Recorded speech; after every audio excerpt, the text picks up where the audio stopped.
day, and welcome to episode 6, the final episode of Drinking Beer with Don. For those just tuning in, what I've been doing is working through 2 advent calendars at the same time. The first one, obviously related to beer, is from Cascadia, a great liquor outlet chain on Vancouver Island. And the second one is from a quilting calendar made by Missouri Star, a great company out of Hamilton, Missouri. So I'm a beer drinker, Carolyn, my wife, is the quilter, and I figured it'd be fun to continue to open up and discover each day's special treat. So enjoy. Of course, this is the final episode because after the end of this one, it's Christmas Day. So that, of course. Yeah, enjoy. Welcome to day 21. Today's beer is from the from the Howl Brewing Company in North Saanich. And it's called a Mannheimer Brown Beer. So if you get the idea, it's probably a brown beer. And I'm going to guess it's a German beer. And in fact, if you go to the website, they will tell you that this is a historic German brown ale, slightly tart, made with ginger and juniper berries. Okay, so ginger, juniper berries in a beer. Cool, it's brown, so it's off to a good start. German, also good. Yeah, 5% alcohol, 15 IBUs. It smells mild. But I wouldn't say it smells anything. Oh, it smells a little. Smells good. Oh my. Oh, they're not wrong. It's not more than slightly tart. Okay, so interesting. Not what I was expecting. Oh my. It's on the sour side. I did not expect this from a German style beer. And I'm going to see if I can find the ginger or juniper after I get past the sour tart taste. I might get the ginger. They don't get the juniper. See, I like juniper berries, and that's what they put in gin, so sounds good. But this beer is not on my list of ones that you got to try. Let me tell you right now, I'm having a hard time understanding why anyone would do this. If it weren't tart, I think it'd be all right. I think it'd be a real beer. But what they've done to it, for whatever reason, is, in my impression, gone with the sour trend. So. Can't like it. You know what? I can't even say this is something that's in the 7 range. It's going to be maybe my lowest scoring beer so far. And my apologies to Howl Brewing because I looked at their website and it looks like they got a lot of neat beers. This is not one of them. 6.7. That's what they're going to give it. So, I think it's going to have to come in as so far my least favorite beer of the pack. Right, the day 21 quilting surprise from Missouri Star is a puzzle. And even the kind that you put together. So it's a 500-piece puzzle if we did the math right. And it kind of came in this little box here. And there's the picture it came up with. So Carolyn's already started it. So I can't show you the puzzle pieces because it's a work in progress. She likes to love to do puzzles. So again, it's another win for Carolyn. And it's cute. It looks like the picture itself says, wishing you love and light this holiday season. And it says signed Jenny with a little heart over the... Does that make sense? Or the J, I guess. So yeah, Missouri Star puzzle. Happy day 21. Cheers. Day 22 of the Advent calendar. So that means we've got 3 beer left. Today's beer is a Belgian blonde ale from Souk Brewing Company, well, out of Souk. In fact, not only is it called the Belgian blonde ale, it is a Belgian blonde ale. 6% alcohol, 50 IBU. On the website, it goes on to say that this is Souk Brewing's flagship beer. A Pilsner malt lends the light color and subtle grainy malt character. The Belgian Abbey yeast blends with ample amounts of European hops for a floral and herbal flavor and aroma. The dryness and moderately firm bitterness make it refreshing and drinkable. That sounds fair. Given 50 IBU, I would have said it would have a touch of bitterness to it. Let's find out what we got. It smells. I can smell a bit of the floral. And it smells like a Belgian beer, actually. Let's find out. Not bad. Not bad at all. It definitely tastes like a Belgian beer. It's not as sweet as some of the other blonde ales I've had. Reminiscent a little bit of Mount Aerosmith, but not as hoppy. Very smooth. Easy to drink. This ticks the boxes that you'd expect to be ticked for a solid Belgian blonde ale style beer, right out of Souk. And It does have a bit of a dry finish, as advertised. It is refreshing. So I like this. This is a good beer. This is definitely an improvement over yesterday's, let me tell you. It's definitely going to be the 8s. And I'm going to have to go with one of the higher 8s. One more sip. Those that are playing the score guessing game, would you have guessed 8.8? That's what I'm going to give it. I really enjoy this. So cheers. Day 22 from Missouri Star is a pattern and a template. Gotta pick it up here. To make what they call Periwinkle Coasters. Consulting my, quilting consultant, Carolyn, apparently this is a periwinkle. So I wasn't sure if this or what you do with it was the resultant shape, but this is the periwinkle, and when you put them together you get a bit of a star pattern. And there we are. So, don't know if Carolyn's going to do this one. She didn't seem as excited about this as some of the other ones. You never know. It's probably going to go on a shelf with the other patterns she's got, and when she gets the mood, I'm sure she'll make something. Alright, so happy day 22. 2 days left to go. Day 24 of the Advent calendars, the second last day of the calendars. And I just learned actually that Carolyn has 25 days in her quilty calendar. So I'll be doing 2 quilty gifts. Well, we'll figure it out, because I'm running out after 24 days. Anyway, today's beer has an interesting name. It's called Persnickety Sea Salt and Caramel Alt Beer. There's the can. It's from Twin City Brewing, just down the road in Port Alberni. 5% alcohol, 20 IBU. So the website says something like this. We collaborated with the Qualicum Beach beloved Love Shack Libations, and I've heard of these guys actually, on this German-inspired alt beer featuring sea salt and caramel. This beer was fermented cool, I guess that's how you do it, and lagered for several weeks, resulting in a clean, quaffable, malt-forward pseudo-lager with restrained flavors of brown sugar, fudge, and grandma's hard butterscotch candies. Well, it certainly sounds like a Christmassy treat beer, if you ask me. Not familiar with the alt beers in general, but let's where's the label here? There it is. Let's give it a shot. Top it up here. It foamed up a little bit on the first pour. There we are. It smells relatively harmless. If that's a good word, it smells like a beer. I don't get any of the flavors yet.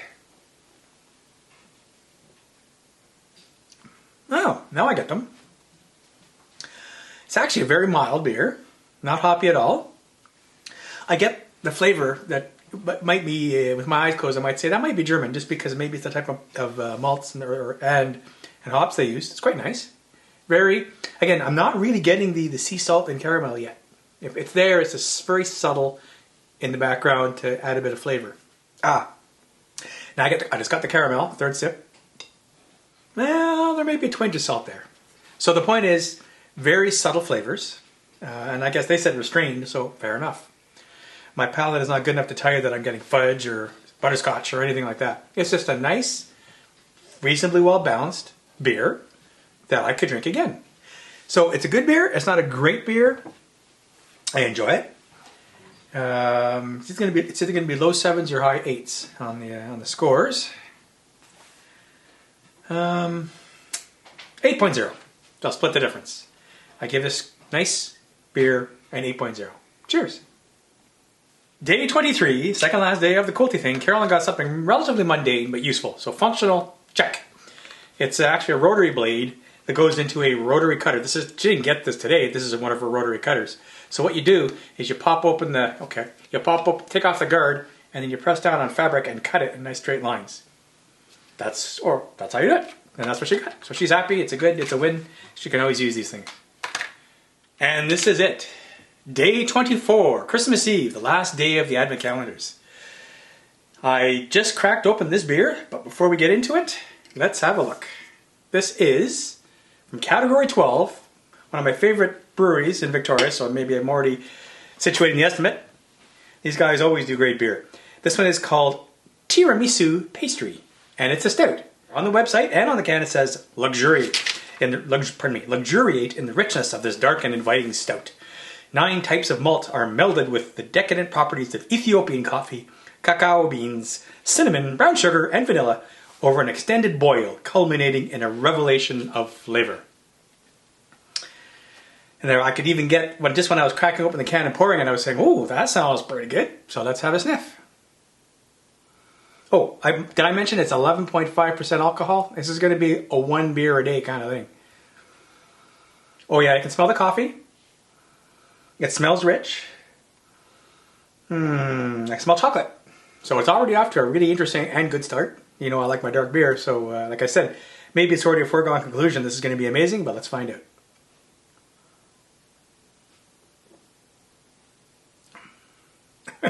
It is amazing.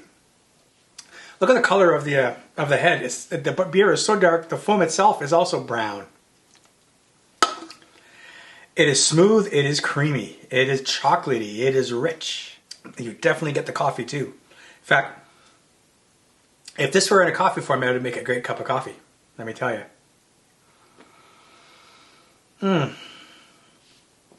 These guys do this right. This is, now granted, you gotta like the dark rich beers because this is not a quaffing kind of beer. This is not a beer for a hot day to cool off. No, this is a beer to enjoy. Cozy fire. I can't say enough good about this either. Yeah, smooth. It's definitely going to be in the 9s, and I think if I recall last year's Cascade calendar, and maybe even the year before, it seems that they choose one of their favorites for the last beer, because certainly last year I think the final beer was my favorite. I think the year before was too. This could be. I have to think, how does this compare with previously my favorite beer, which was that Herminator Icebox from Vancouver Island Brewery. You know what? I like this one better. Just a sliver better. As much as I love that Icebox, this one is just more in my wheelhouse, as they say. It's more something I really am at home drinking. This is a perfect, rich stout. Somebody asked me recently, would I ever give a 10.0 score? Well, there's no such thing as perfect beer in my opinion, but this is damn close. 9.7. Only because there's no such thing as perfect beer. But it's darn close. 9.7. What a wonderful beer. So, once again, go out and find this. If it's available, it may be a limited run, but it's amazing. So, for day 24 of the Quilting Advent Calendar, we have here something that's not necessarily quilting, but certainly is all about crafting with needles, needlework. And what it is something you make out of felt. And it's called a sheepish needle holder pouch. It's a wool felt needle case.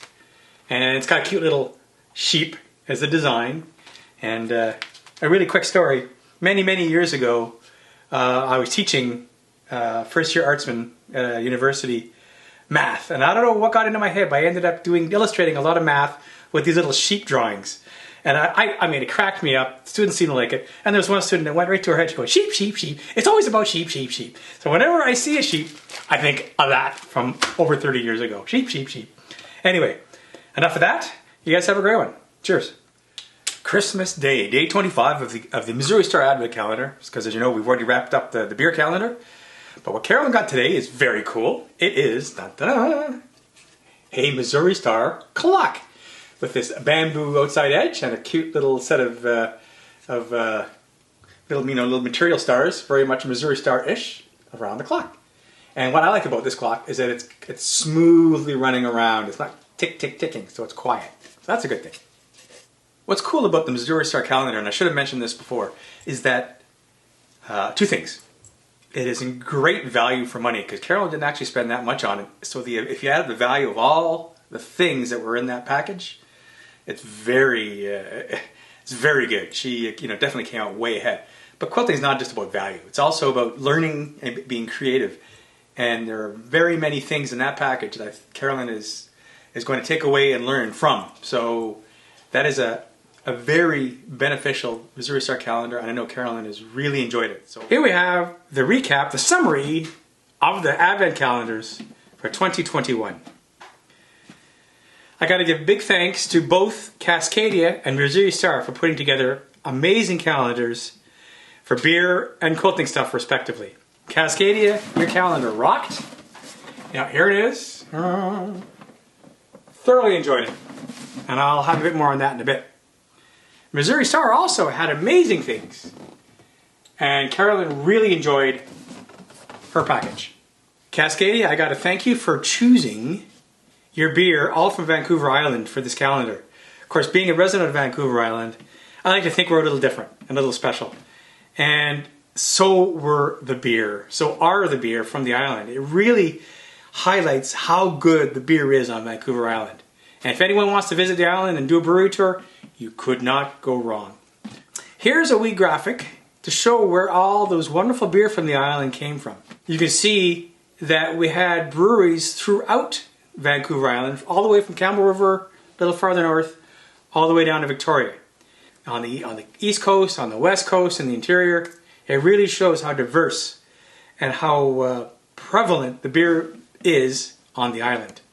Here's a visual recap of the 24 beer from Cascadia. I've stacked them along my bar in order of preference, lowest on the left, highest on the right. So as we zoom in here, you probably won't be surprised to see that the lowest three are sours. No apologies here, just not what I really like. I'm sure there's others that really like them. And as we move to the right here, you'll see quite a variety of dark and light beers of all sorts. Some stouts, some IPAs, some hazy beers, all really good. But as we move to the right here, you're starting to see some of those ones that were noteworthy. Like a couple of IPAs. The Jet Fuel West Coast and the Deep Sea IPA, wonderful. Really enjoyed the Sweater Weather here. And the Souk Belgian Blonde. But my top three are right here. And here we are, the dark beer, obviously. The Imperial Red from Longwood. The Herminator Icebox from Vancouver Island Brewery. And the one I just had today, fabulous, Category 12's Tiramisu Pastry Stout. So as you can see, I am a little partial to the dark beer and on the one side, and not so keen on the sours. But overall, the mix is very well done. In summary, it's been a wonderful year, 2021, for this calendars. Cascadia, I have a wee bit of a tip for you for next year, if you don't mind, if you're willing. Because I had a few people come up to me watching these videos, and also just in general saying, hey, where do I find this beer you've been talking about? And obviously the answer is Cascadia. But also, I think it might be useful to couple with your advent calendars to put each of those beer that are on a given day onto a shelf somewhere. It might be a nice way to put aside a place on your shelves to say, here's the stuff from the advent calendar, obviously sequencing it based on the calendar dates itself. Thank you very much for watching Drinking Beer with Don. It's been a great experience for me to sample the beer, and I think Carolyn has fully enjoyed her quilting advent calendar as well. And until next year, you guys have a great one. Merry Christmas and cheers.